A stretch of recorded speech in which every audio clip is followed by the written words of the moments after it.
छोटे से गांव में रहता, छोटे से गांव, पुराना जमाना था, छोटा सा बच्चा था, माता जी पढ़ी लिखी नहीं थी।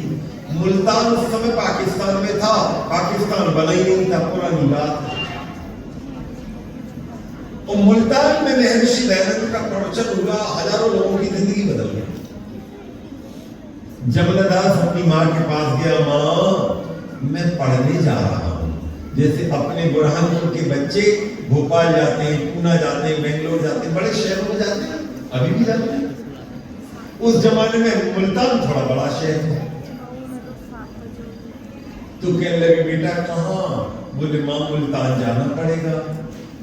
अच्छा क्यों जा रहा है? पढ़ने जा रहा हूँ माँ। कहने लगे बेटा मुल्तान में एक जादूगर आया है और ऐसा सुना है वो जादूगर नास्तिक बना देता है बेटा, उसके चक्कर में मत फंस जाओ। उस समय महर्षि दयानंद का प्रवचन हुआ था मुल्तान में और पौराणिक भाइयों ने उड़ा दिया था महर्षि दयानंद के जो चक्कर में आता वो भगवान को भूल जाता था। उल्टा जो ऋषि दयानंद से प्रभावित हो जाए वो सच्चे भगवान को जान लेता है, आर्य समाजी बन जाता है, वेदों को समझ जाता है, जीवन का लक्ष्य समझ। लेकिन लोगों की जीविका जाए तो उल्टा सीधा झूठ बोले। उस समय तक महर्षि दयानंद की डेथ हो गई थी 83 में और ये गए 1985 में, उसके 1.5 साल बाद। लेकिन गांव की माता जी ने बोला बेटा पता नहीं कितना खराब है वो ऋषि दयानंद, तुझे जादूगर फंसा ना ले।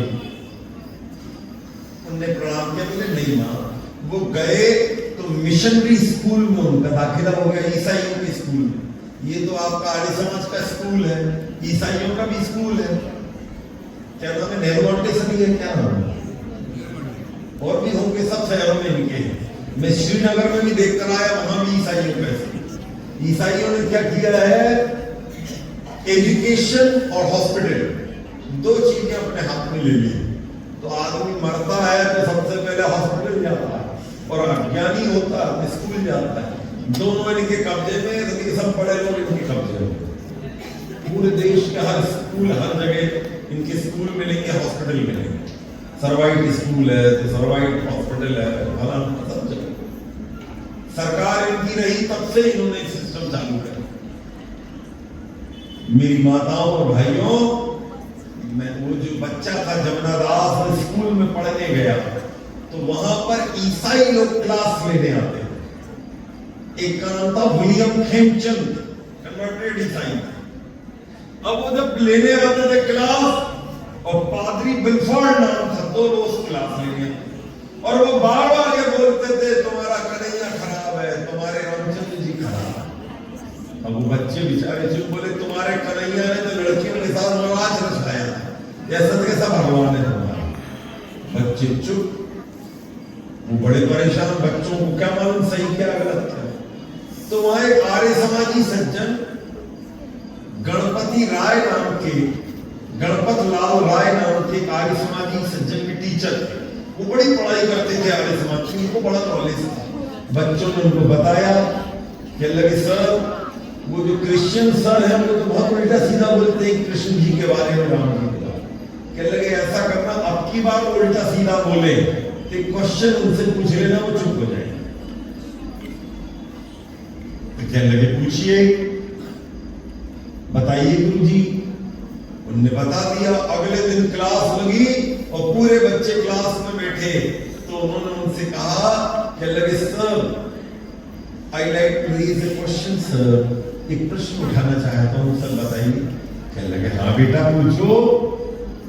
कहने लगे सर अभी आप 2 दिन पहले कर रहे थे कि जब प्रलय हुई थी तो बाइबल में ऐसा लिखा है कि 120 फीट लंबी एक नाव थी, वो बच गई थी, बाकी पूरी दुनिया नष्ट हो गई। तो सारे प्राणियों का एक एक पैर उस नाव में बचा लिया गया।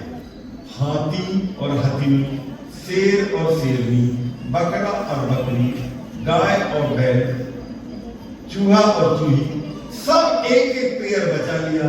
तो सर मेरा प्रश्न ये है कि जो शेर गाय और बकरी को देख के झपट्टा मार के खा जाता है, पहला प्रश्न तो ये है कि इतनी बड़ी नाव में पूरी दुनिया के सभी प्राणी आएंगे कैसे? पहला क्वेश्चन। और मान लो वो आ गए तो शेर व बकरी को खाएगा या चुपचाप बैठा रहेगा? कहने लगे अरे ये प्रश्न कैसे पूछेंगे? और कहने लगे सर एक क्वेश्चन और भी है मेरा। कहने लगे बताओ बेटा और क्या है? कहने लगे अभी आप कह रहे थे कि जो क्राइस्ट पर पूरा विश्वास कर लेता है, पूरा फेथ कर लेता है, वो जो सोचता है वो हो जाता है।